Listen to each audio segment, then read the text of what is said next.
नमस्कार मित्रों, स्वागत है आप सभी का आपके अपने YouTube चैनल संस्कृत शिक्षा पर। मित्रों, हम लोग प्रयत्न के बारे में पढ़ रहे थे, तो उसमें हम लोगों ने प्रयत्न की परिभाषा, उसके प्रकार, आभ्यंतर प्रयत्न तथा बाह्य प्रयत्न में भी थोड़ा सा पढ़ लिए थे। तो बाह्य प्रयत्न में उसके आगे हम लोग पढ़ते हैं अल्प प्राण। जिन वर्णों को बोलते समय मुख से थोड़ी सी वायु निकले वहां पर अल्प प्राण प्रयत्न होता है।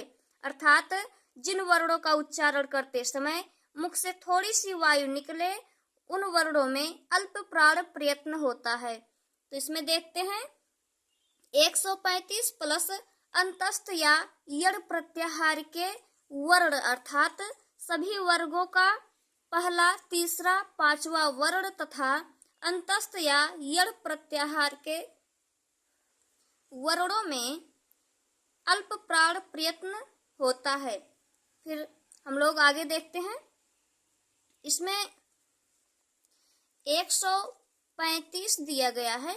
तो 135 का मतलब है सभी वर्गों का पहला, तीसरा और पांचवा वर्ण और अंतस्थ या यड़ प्रत्याहार का जो वर्ण है इन सभी में अल्प प्राण प्रयत्न होता है। तो इसमें देखते हैं पांचों वर्ग है।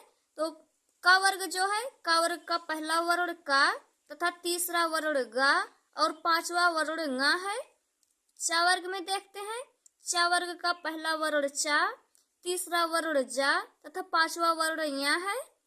टा वर्ग देखते हैं टा वर्ग में पहला वर्ण टा, तीसरा वर्ण डा, पांचवा वर्ण ड़ा है। ता वर्ग देखते हैं ता वर्ग में पहला वर्ण ता, तीसरा वर्ण दा तथा पांचवा वर्ण ना है। पा वर्ग देखते हैं पा वर्ग में पहला वर्ण पा, तीसरा वर्ण बा, पांचवा वर्ण मा है। फिर आगे देखते हैं अंतस्थ वर्ण या यड़ प्रत्याहार का जो वर्ण है या वा राला। फिर आगे महाप्राण प्रयत्न देखते हैं। जिन वर्णों का उच्चारण करते समय मुख से अधिक वायु निकलती है उनमें यानी कि उन वर्णों में महाप्राण प्रयत्न होता है। जैसे कुछ वर्ण हैं, जब हम लोग उनका उच्चारण करते हैं तो मुख से अधिक वायु निकलती है। तो जिन वर्णों का उच्चारण करते समय मुख से अधिक वायु निकले उसमें महाप्राण होता है। तो उसमें देखते हैं 24 प्लस ऊष्म वर्ण या सल प्रत्याहार का वर्ण अर्थात सभी वर्गों के दूसरे, चौथे तथा सल प्रत्याहार के वर्णों में महाप्राण प्रयत्न होता है। 24 का मतलब सभी वर्गों का दूसरा और चौथा वर्ण और ऊष्म वर्ण या सल प्रत्याहार के जो वर्ण हैं इन सब में महाप्राण प्रयत्न होता है। फिर इसमें देखते हैं जो सभी वर्ण हैं ये पांचों वर्ग हैं। पांचों वर्ग में जो का वर्ग है इसमें दूसरा वर्ण खा तथा चौथा वर्ण घा। चा वर्ग में दूसरा वर्ण छा, चौथा वर्ण झा।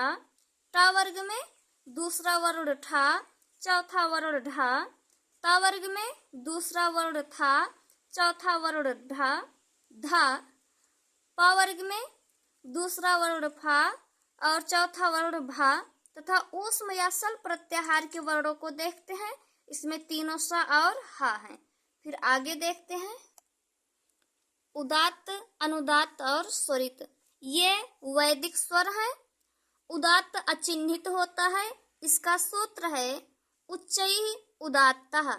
अनुदात्त में वर्णों के नीचे पड़ी रेखा होती है, इसका सूत्र है नीचैः अनुदात्तः या नीचैरनुदात्तः।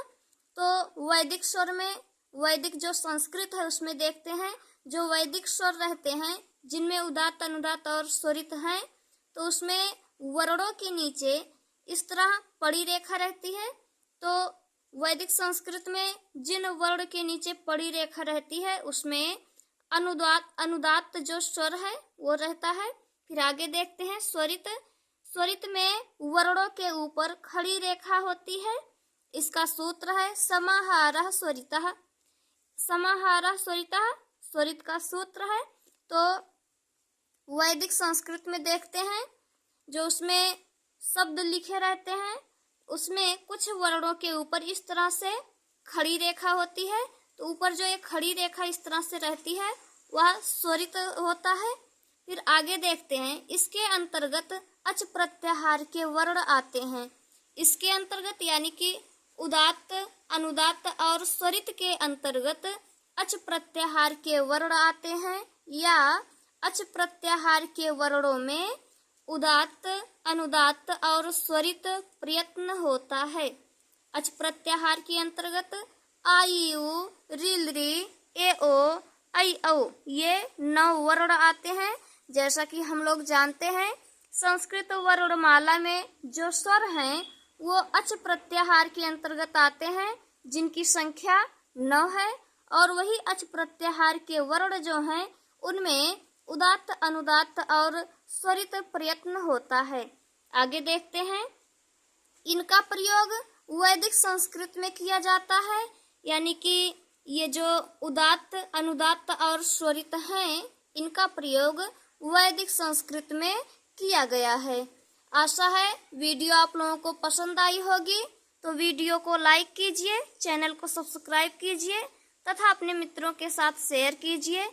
मिलते हैं अगले वीडियो में, तब तक के लिए नमस्कार, धन्यवाद।